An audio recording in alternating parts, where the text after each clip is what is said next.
Hi, welcome. If you are here to learn more about accessibility services at King's, you are in the correct place.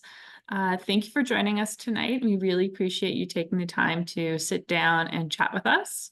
So today, I'm joined by Michelle Mahoney, King's Accessibility Officer, and Allison Young, the Student Access Advisor at Dalhousie. My name is Kaylee, and I work with the recruitment team. Before we get started into the webinar, we're going to have a presentation where Allison and Michelle will both present on services available at Dalhousie and King's. And then we'll have a question period where you can ask us questions. We ask that you put those questions in the Q&A. As well, you're going to receive an email from me tomorrow, which will have a link to this recording. So if you don't have a chance to make a note, or if you want to look at a slide, you're going to be able to do that. And we'll also have some pretty useful links in that email as well. So without further ado, I'm going to pass it on to the lovely and talented Michelle Mahoney. All right. Hello, everyone. Thank you so much for coming. We are going to begin with the land acknowledgement, and we would like to begin by recognizing that the land upon which we work, live, and gather is the traditional territory and ancestral homeland of the Mi'kmaq Nation. Our relationship is based on a series of sacred and historic peace and friendship treaties. As we reflect on our presence as treaty people in Nova Scotia, let us also commit ourselves to fostering an environment where accessibility is not only recognized, but actively promoted, allowing every member of our community to fully participate, engage, and thrive. Now we're also going to do and acknowledge the existence of people of African descent in Nova Scotia for over 400 years. May we honor and offer gratitude to the ancestors who came before us to this land and their commitment to not let this history be lost. Next slide, please. So I'm just going to let you know the agenda for this evening. We're going to talk about the Student Accessibility Center. And Allison is going to tell you all about accommodations and how to access the accommodations, as well as the process. And then we'll open it up for questions. Next slide, please. So as Kaylee said earlier, King's and Dalhousie have a long-standing partnership, and we share many of the student services. One of those is the Student Accessibility Center. So both King's students and Dal students have access to this center. And I just wanted to show that this is what the center looks like, the entrance into the center. Next slide, please. And then this is where it's located, where the arrows are pointing. This is actually the Killam Library. This big building is the Killam Library, located on the Dalhousie campus. And the arrows pointing are the Student Accessibility Center. So now I'm going to turn things over to Allison, and she's going to talk about accommodations. Excellent. Thanks, Michelle, very much. And as Michelle said, Michelle and I work together very closely as well with our office. So just to start out with, we'll just talk about a few types of accommodations that people might access at King's. So the first one would be in the area of classroom accommodations. This could be around things like note-taking, perhaps assignment extensions, or other types of accommodations based on students' individual barriers. We, as Access Advisors, meet one-on-one with students and talk about the different disability or medically related challenges that you might have, and then we come up with an accommodation plan together. The next area that we do accommodations in is in tests and exams. So this often people will think about things like getting extra time for an exam, but there's lots of other accommodations as well, such as a quieter space to write exams in, or things like the use of a computer to type exams instead of perhaps writing by hand. Next, we have areas in assistive technology. So we have things like text-to-speech software. So that would be where things like perhaps your exam would be read aloud to you. You would hear it through the computer. You can wear headphones. Or speech-to-text software. So where you speak and the recorder or the computer dictates what you say. We also do other accommodations outside of these. Accommodations can be, again, very individually based and can include things like accommodations in residence. Next slide, please. So the process to request accommodations is this. You can request through our program Accommodate. Michelle has nicely put a really great picture here of the opening page. So when you click this link, you'll then click student because of course you are a student. Next slide. This is the main page that you will look at. You can see the main menu on the left-hand side. On that left-hand side, you're going to click accommodation, accessibility request, and this is where you'll make your request for your accommodations for the first time. If you have any difficulty with this process, you can always come into our office, speak to our front desk support person, Tina, who will happily book you an appointment with an advisor, kind of circumventing this process. Next slide, please. So the next piece is around documentation. So we do request that students provide some type of medical documentation of their disability or medical condition. This could include our disability assessment form, which is just a generic form that doctors can fill out that kind of asks the information that we need to know to help with accommodation. So that is just, do you have a disability? Yes or no? And then in what areas would support be helpful for you? We also accept all kinds of other documentation. So if you have a learning assessment from the past, we are happy to take that. It's very helpful, but it's not required. If you have any issues getting documentation, and this becomes a barrier for you, we would like that you just book an appointment with us without the documentation, and then we will discuss what options are possible for you and provide you with some supports around getting that documentation on campus. Next slide, please. The next thing you need to do after doing your online submission of the request for your accommodations is to meet with an advisor.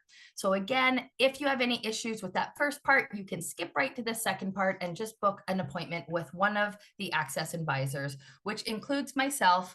Then we also have Abby, Rebecca, Jillian, Tressa, Jen, and yeah, of course, myself. Our bios are on the website. We all work with King students equally, so you can book with any advisor that you would like to meet with, or which one of us has the soonest availability is often what people will do. Next slide, please. This is where you will actually book the appointment in our online system. So you can do it this way with your net ID. So you can see that you put your net ID in, which is the first part of your email address, not including the @DAL, and then your password. You can log into our online system and book an appointment that way. You can come in person, or you can call our front desk and also book an appointment that way. Next slide, please. This is the instructions on how to actually book the appointment. So it's good to leave these options fairly open. So when you're booking this, you're going to click make an appointment. And then we'll go to the next slide. You're going to select other student as your student status and then select continue. When this screen comes up, you're going to see all of the different advisors. So on the right-hand side, you can see the advisors' names. There's myself. There's Abby, who apparently we've put her in our system with only a first name, but some people are only on first name basis. Then we've got a few other folks there. So the more people you include in there for advisors and the more times, the better, because you're just going to see then all of the availability for all of our calendars. Next slide, please. So once we've met together and we've developed a plan, we like to say that we co-create that plan with you. So we meet, we talk about what your barriers are, and we develop an accommodation plan. There are some next steps. So step number one, of course, meet the advisor like we've talked about. Step number 2, you're going to activate your accommodation plan each semester.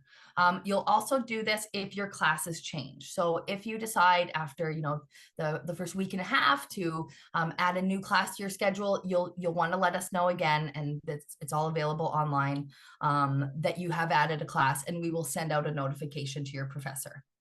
You will be CC'd on that email, so you'll see an email that has been sent to your professor saying that you have an accommodation plan. If you don't see this email go out, you should always check in with your advisor just to make sure that you did follow the steps properly and activated your accommodation plan, because we're very happy to help with it if there's any issues. After you've done your activation, the plans are shared with the professors of each of your classes, or for the FIP program, the Associate Director of Student Support. And last, but very much not least, a very important piece is to follow up as required, because we can adjust the accommodation plan as needed. Accommodations are not necessarily a one-stop shop. They are very individualized, and they may change based on the courses that you're in. When we put accommodations in, we put them in generally, and then again, not knowing what the course content may be. And then we rely on you to come to us and let us know if there's any challenges related to accessibility or accommodations so that we can assist with that. Next slide, please. This shows the process of how to renew, or what we would call activate your accommodations. Our system calls it a renewal. You can think of it as letting your advisor know what classes you're in each semester, so we know who to email your plan to. When you go in to this screen, again, you'll always see the same main menu on the left-hand side in Accommodate. You will go to Accommodate, Accommodation Renewal. It'll pull up all of your classes. I always say pay very close attention, because our system likes to keep you on your toes and pull up every class you've ever registered in. So if any of the classes are wrong, just deselect them and then hit Submit Accommodations. Once you do that, an email will go to your advisor letting us know that your accommodations are ready to be submitted. Again, this should be done at the beginning of every semester. Even you can do it a bit early, a week before the term starts, but make sure to do it nice and early so your professors get it before you have any exams, which leads us to the next slide. This is where in our system you will book exams. So if you have exam accommodations, typically you would write in our exam center, the Student Accessibility Exam Center, which is outside of the picture that Michelle showed, the great picture of where our office is, which is a little tricky to find. The exam center is quite easy to find because it has a huge sign on it that says Mark A. Hill Accessibility Center. Kind of like reserving a space in a restaurant, we do need to have you book your exams in advance, so we know how many computers are needed, how many tables, how many students we have writing on each individual day. There's some really important deadlines when it comes to exam bookings. For during term exams, so this would be things like midterms, quizzes, or other timed assessments, we need 7 days notice for your booking, for your exam booking. For final exams, because the final exam schedule is quite a bit larger, more significant, we need 3 weeks notice before the final exam period starts. My recommendation, and the easiest way to do this, is at the beginning of your classes, you are going to get a course outline that is going to list all of your exam dates except for your final exams. That schedule comes out later. When you get your course outline, you can log into our system and you can book all of your exams for the entire semester. Once they're in our system, if there's any changes, so for example, if your professor decides that perhaps an exam needs to be moved to a different date, you can simply contact us and ask to move the date of the exam, and you no longer need the 7 days notice. It's always good to book early rather than late, but if you have any issues booking, please contact our Access advisor. We have drop-in appointments twice a week where we're happy to help students book any of your exams. And next slide, please. Last, but again, not least, we have a technology lending library in our office, which is really quite great. And we have a lot of equipment available that is available through student loans. So if you're a student with a permanent disability or medical condition, permanent or prolonged, Student Loans Provincially has a grant available for students that qualify for the loan. That grant includes funding for assistive technology. So in our assistive technology library, we have all of the same items that you could apply for and get through the grant so that you could try those items before you buy them. Some examples would be, I believe we still have a few tablets. One of our most popular items is our LiveScribe pens. So they are recording pens. I like to call them the James Bond pen because in my mind, that's what the technology feels like. But it's a bit bigger than a regular pen. The pen records through a microphone at the top. It has this fancy computer paper, which you write your notes on, and it syncs what you're writing with what is being recorded. So in other words, while you're taking your notes, it is syncing the audio from your lecture with your notes. It also transfers your notes to your computer after. The pens are a little bit pricey. So again, we have them on a trial basis so people can see if they even like them before they want to invest in something like that. There is a waiting list for some items, including the pen. So I usually say to sign up early if you want that. Next, we have Dragon Naturally Speaking. So that is a speech to text program where, again, you can speak and the computer will dictate what you say. There are also other programs available to do that, including through Microsoft Word that we're happy to help provide some guidance around. We also have text to speech available for any student. As soon as you have your Net ID, you can log in and download the program, which is called Read Write. There's no charge for it because Dal has a license for it for all Dal and King students. Text to speech, again, will play information for you out loud. So if you were wanting to read a website or perhaps an online textbook, you could use this software to play it out loud. We also have quite a few more items, but the other one that's quite popular is noise canceling headphones. We have a variety of them that people can use during exams as well to really kind of mitigate the noise when it comes to needing to concentrate for either studying or exam writing purposes. And now I will pass it back over to Michelle to give you some more great information. Thanks, Allison. That was a really great process. That was perfect. Thank you so much.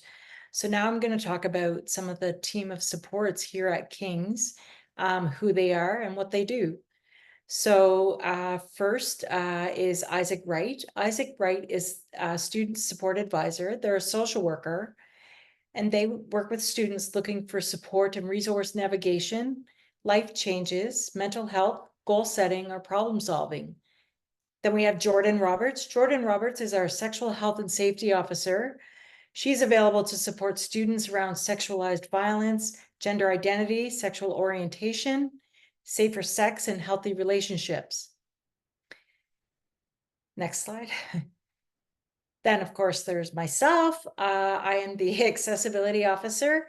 My door is open anytime. Please drop in.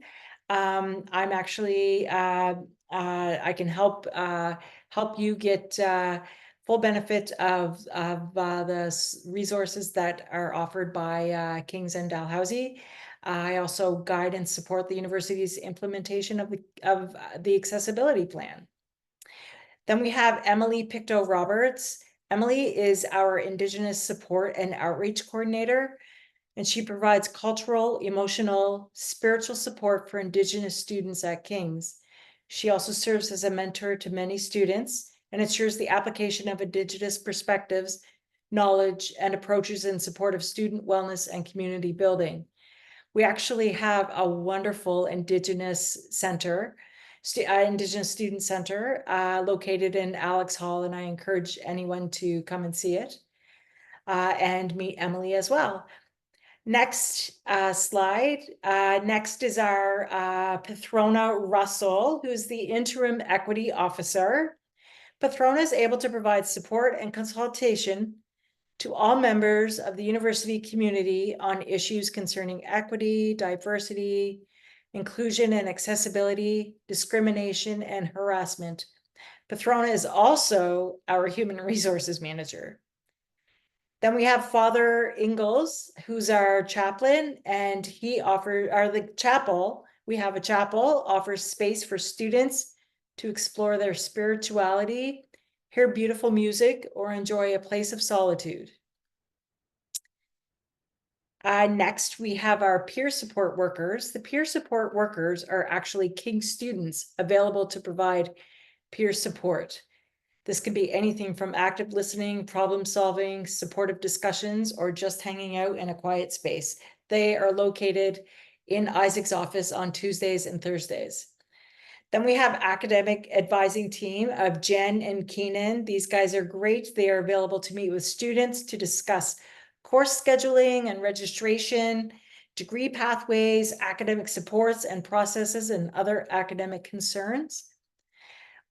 We also have a peer advising team who are also King students who are available to meet with first and second year students regarding course selection, registration, program exploration, degree planning, and other academic supports. Next slide, please. And then we have Tim Clark. I know that Allison mentioned Tim, or the Associate Director of Student Support of Foundation Year Program. That's Tim Clark. Anybody in the Foundation Year Program, please get to know Tim Clark very well. He is available to support you with any academic accommodations, assignment extensions, and he can set you up with interim accommodations while waiting for the Accessibility Center accommodations to kick in. Then we also have Jeff Wilton, who is our interim Dean of Students. He's a senior administrator responsible for many aspects of student life, including residence, student-facing policies, and other services which assist students in their well-being and to maximize their potential. Next, we have our residence life and housing supports team. So Ashley Nixon, great photo of Ashley right here. Ashley oversees our residence life, resident student support and programming. And then we have Gavin. Gavin is our housing coordinator. He oversees room changes, inspections, and other day-to-day housing operations. Next, next slide, please. Next, we have Jacob Burke, who's our residence and conference services coordinator. Jacob manages your applications and assignments for anyone who's living on campus. You would have dealt with Jacob. He can also assist with room movements and bookings, residence withdrawals, and any questions that you may have. We also have a support on campus, sorry. We also have Dawns and Patrol. Dawns are upper year or graduate level students who actually live in residence with the students. There is a Dawn on duty every night and every weekend. The Patrol staff are students, current students who are available each night as well. Next slide, please. So next, I would like to let you know about some upcoming events that are taking place with the Student Accessibility Center. The first one is the Assistive Technology session happening on August the 27th. That's Tuesday, August 27th at 7 p.m. The event is going to be virtual. And the session is, I know Allison talked a lot about the great assistive technology that students have available to sign out. So this is your chance to come and see what we would have and what would be available to you. And go from there. So the next event that we have taking place is Able at Dal, which is an orientation program specifically designed for first-year students, new from high school students who are receiving academic accommodations due to a disability or a medical condition. And then we also concurrently at the same time, we have Able at Dal Family and Friends event. And this is for family and friends of students registered with the Accessibility Center. This session will be live in person as well as being recorded and will introduce you to common first-year transitions and helpful campus resources. Then there will be some other events as well. The Writing Center session, the last I checked, didn't have a date, so it was to be announced. But in our next slide, I do have some helpful websites, and one of the websites the website, the fifth one down that says Able at Dal and upcoming events. I believe that Kaylee is going to send you the slide deck afterwards. And so you will be able to have access to all of these websites. So the Able at Dal and upcoming events, please check that out. That's where you can register for the Able at Dal and the Assistive Technology, the Able at Dal Family and Friends, and the soon to be scheduled Writing Center session.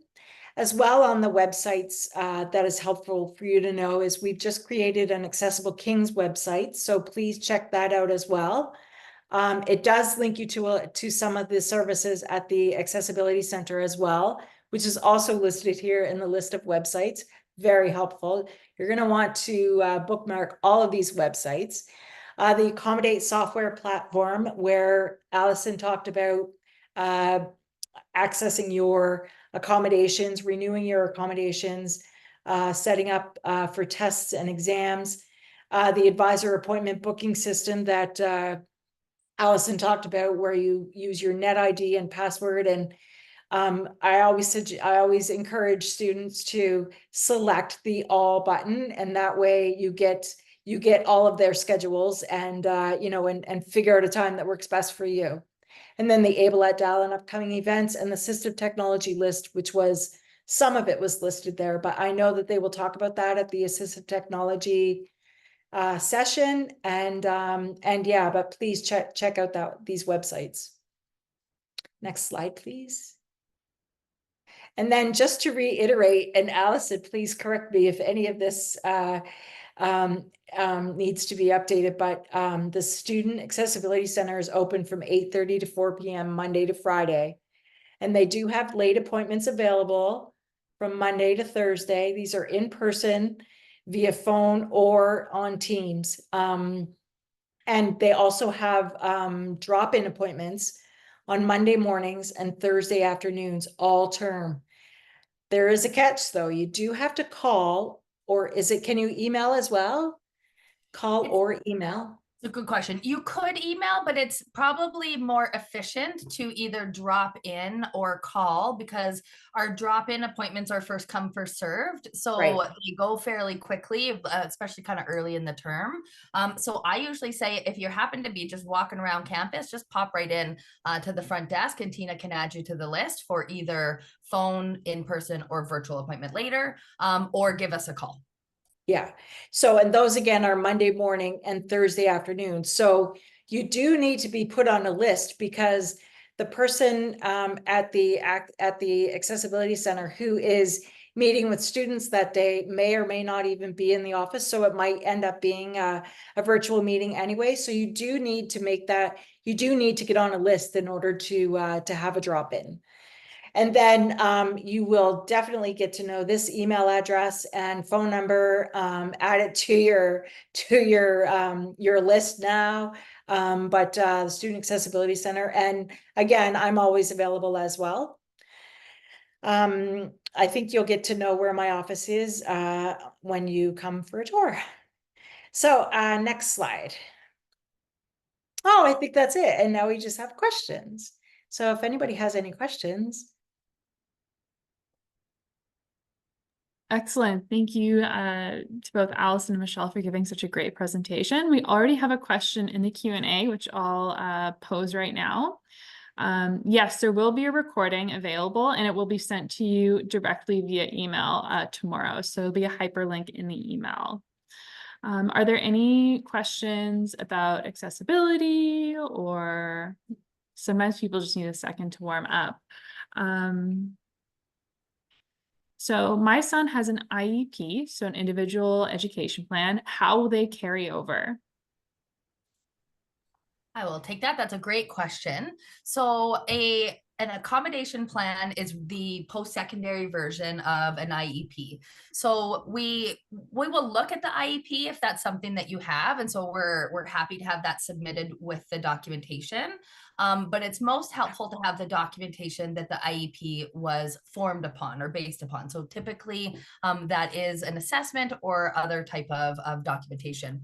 And the reason for that is, in the assessment itself, it gives us a lot of really rich information about about kind of the different accommodations that would be helpful, and gives us really a thorough idea of what your child might need.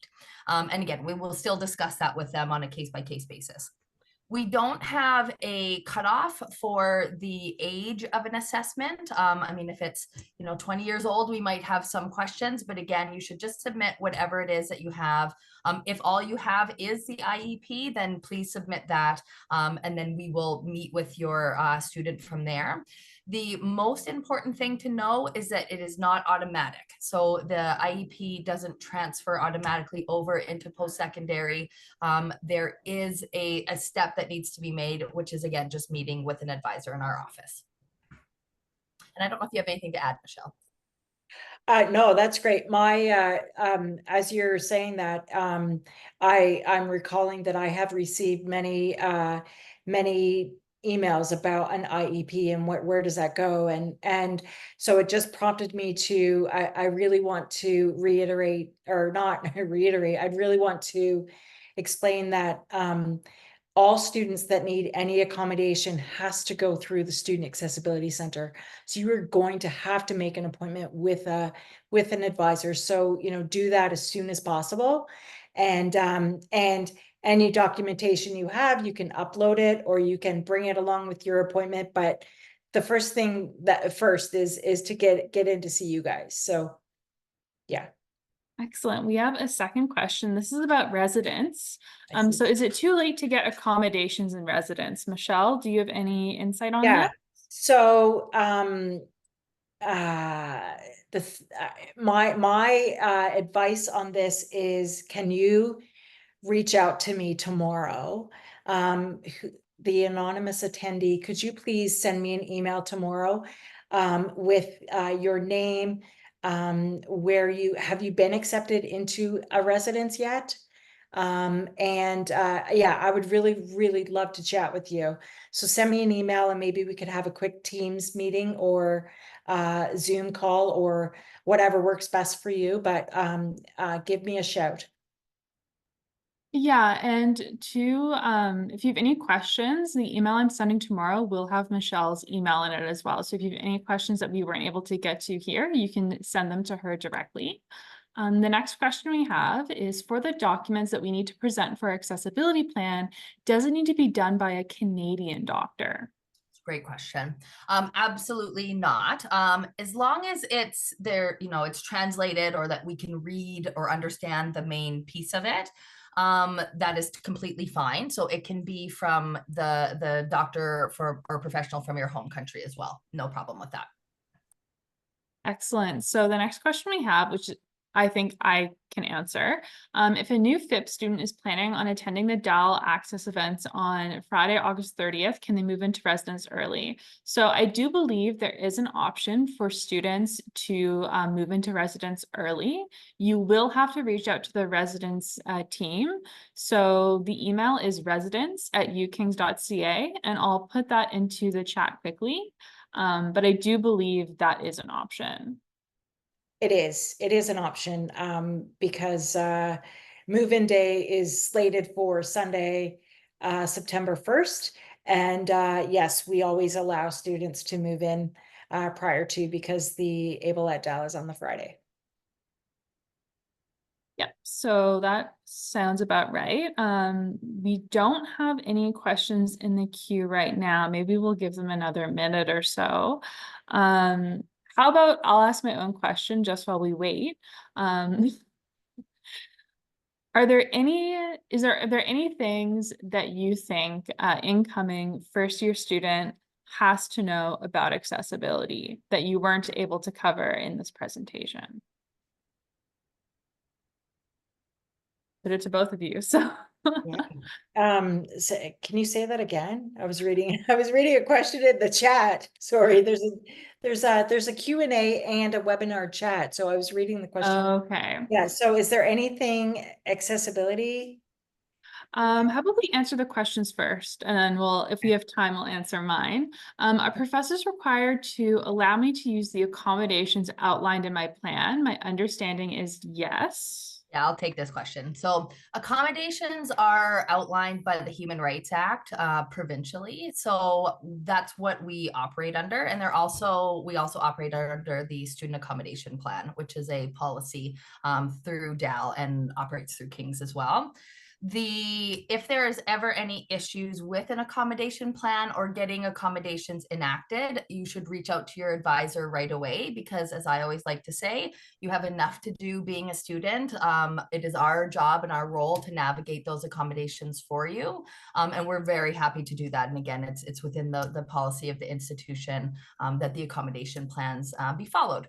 Sometimes, again, because we put accommodations in generally and then the classes themselves are different, sometimes there's things that come up that we haven't thought about how to accommodate yet. So it's more just a conversation with professors. But in my experience, and Michelle, you can speak to this too, I'm sure, but professors are quite willing and committed to also creating an accessible campus at both King's and Dal. I reiterate that. Excellent. So we have one last question in Q&A.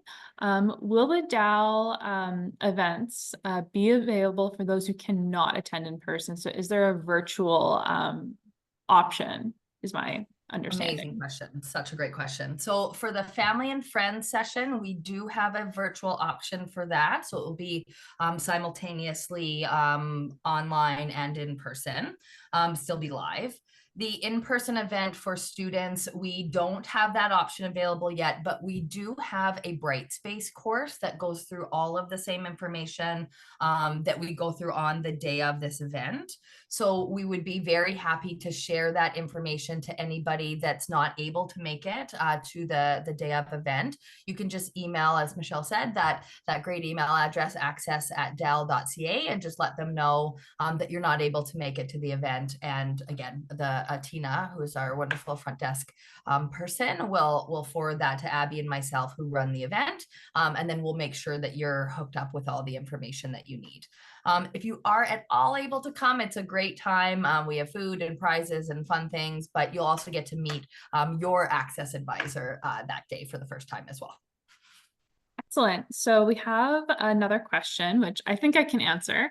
Is there a floor plan to understand where to go in first day? So if this is a question for move-in, there's going to be a whole welcome sort of squad in the quad, and they will guide you to where you need to be. There are maps and resources available if you're looking for where to go to your classes as well. So if you're having any trouble navigating the campus of where things are, you can consult with us.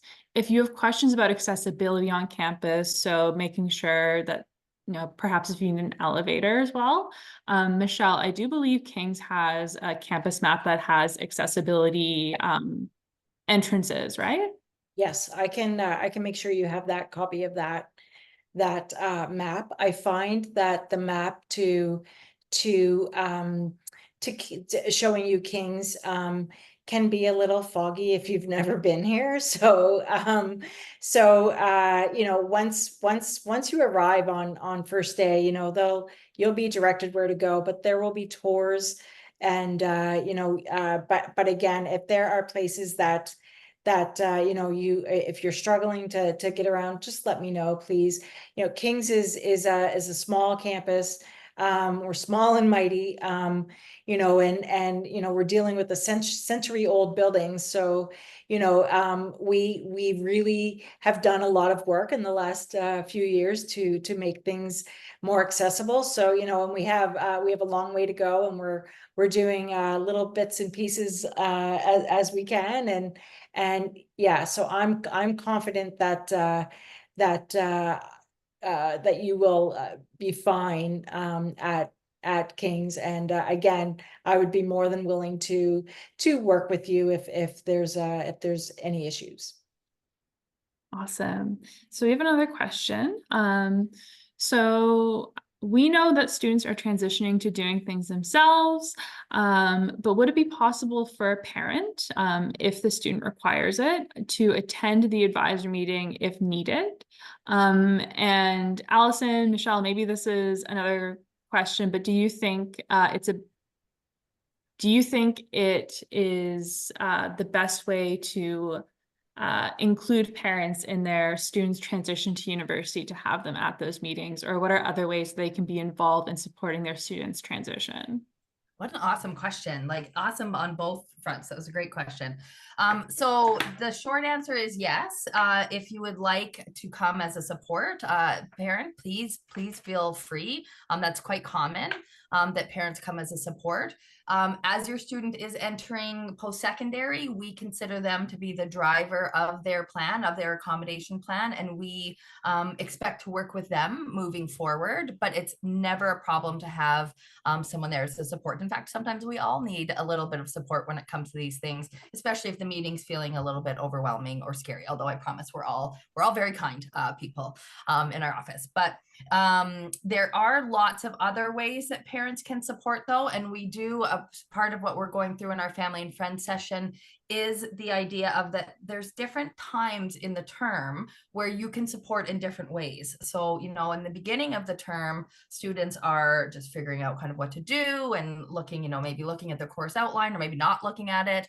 You know, that's a common theme, but you can support them in a particular way then. When midterms start, there's different types of support that you might be able to offer. So again, we have the assistant dean of science, the manager of our student accessibility center, as well as 2 advisors running through some options on how exactly you can best support your student when they start at King's. I hope that answers that question. Michelle, again, feel free to add anything. Yeah, the only other thing I was gonna throw in there too is there is a parents and supporters Q&A panel at King's on move-in day. So as I just was sent this information today, sorry, and it's all about welcome day. So I'm sure that this is sent to all students who are moving into residence too, but as well as day students, families are also welcome to come to the parents and supporters Q&A panel, which will be happening at 2 p.m. on that Sunday. And I'm finding more information helpful that people put in their out of office reply. So this was yeah, so the parents and supporters Q&A panel would be very helpful as well. Great. And I also think that every parent should be aware of this is most of the important information that both Dalhousie and King's are going to be, that information is going to be sent to your student's student email account. So information about residence, accessibility, exams, all that information is sent to that email account. The email account is associated with the institution. So if your child has any questions about deadlines or there's something coming up like residence or move-in day and they want to know where the information is, make sure that they check their email regularly because that's how all this information is going to be getting to them. And speaking as a student, very often I found that when I checked my email, most of my anxieties dissipated because the information was always already right there, generally speaking. So we have another question. Can a request for accommodations be put in at any time during the year, or does it have to be at the beginning of each term? What a great question. There's been so many wonderful, amazing questions. So as far as requesting accommodations, they can be requested anytime.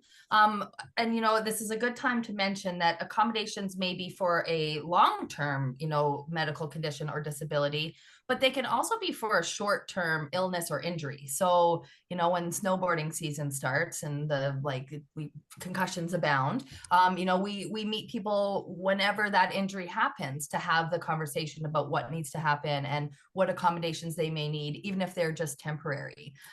So I think that's a good point as well. But yes, so to answer that, they can be made at any point in the term, the original request to make the accommodations. As far as activating your accommodation plan, once you already have it, it is by far the best way to do it before the term starts. But in theory, if you did forget, and you remember right before your final exams and you think, oh my goodness, I need to write those as accommodations, you could still do it as long as you were before the exam booking deadline. But again, the easiest way is just to remember at the beginning of the term, 2 big jobs: 1, activate your accommodations, and 2, just book all of your exams. Excellent. So the last question we have, we still have plenty of time, so if any questions, feel free to put them in the Q&A.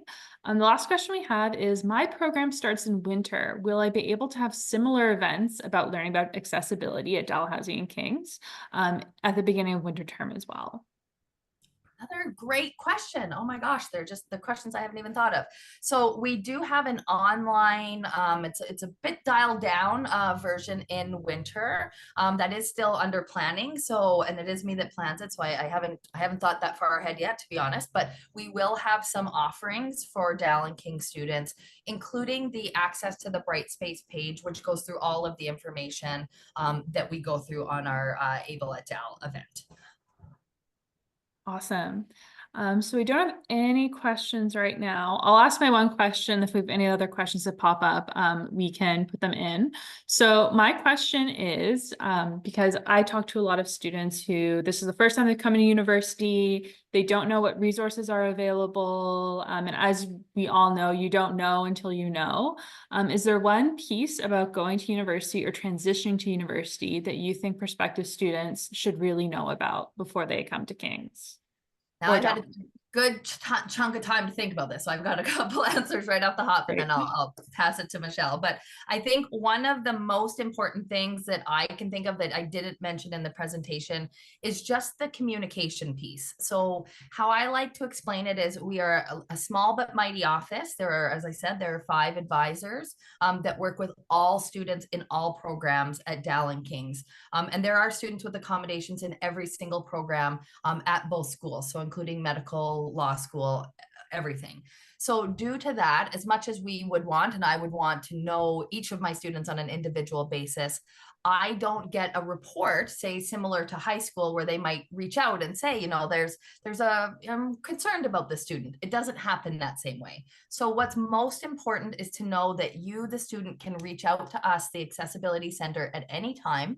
And you should reach out if you're feeling overwhelmed or unsure what to do, or unsure if your concern is about accommodations or something else. Our metaphorical door is always open, and we're very happy to have those conversations. And even if it's, again, doesn't end up being about accommodations, perhaps we're pointing you to a support in a different type of direction. So that's something I wish I would have known. And I think the other one I touched on briefly, which was just that accommodation plans are not automatic. So, you know, even if you've had accommodations all the way from, say, like grade 3 till the end of secondary school, you do need to start the process in university to activate them. But they are typically, depending on your, you know, disability or medical condition, they're typically permanent as long as you're a student at King's or Dal once we've put your plan in place. And then if you go to another school at a different time, you do have to reactivate or, you know, start an accommodation plan with that school. Excellent, Michelle.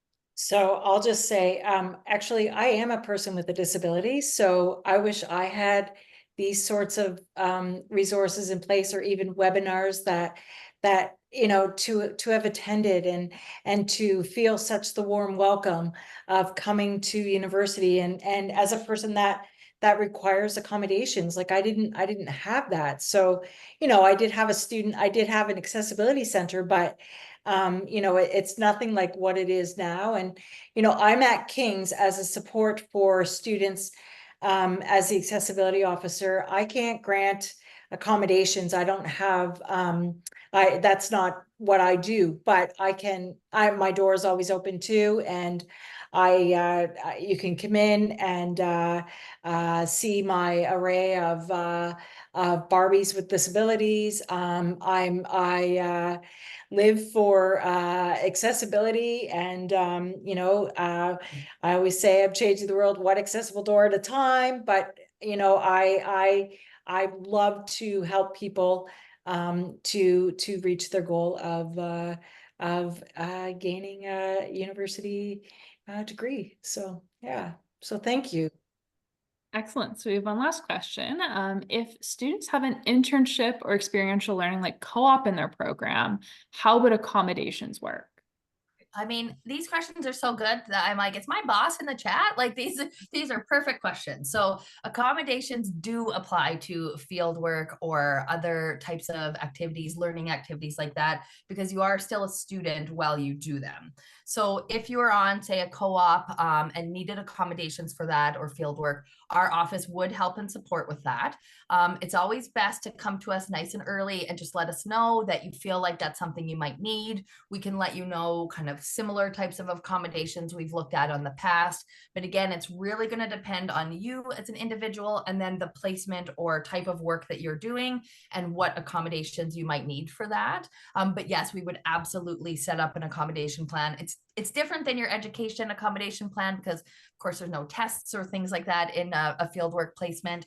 But instead, we're going to write them a letter through which we send through the school for the record that then just outlines what accommodations you might need. And then we'll work with you to make sure that those are enacted. Excellent. So there are no questions in the chat right now. So just as a reminder, I'll be sending an email with a link to the recording with you as to you. Oh, we have another question. Oh, it's a thank you. Thank you so much for coming in and spending your evening with us. So yes, there will be an email sent with a link to the webinar. The list of websites at the end of the slideshow will also be listed there. If you'd like the slideshow, like the actual PDF of it, you can email me or reply to that email and I'll pass it along to you. Allison, Michelle, thank you so much for joining me and for giving such great presentations and answering these questions. Thank you, wherever you are, for answering such great questions and keeping us all on our toes. And yeah, thank you so much. Have a great night. Thank you, everybody. See ya. Thank you.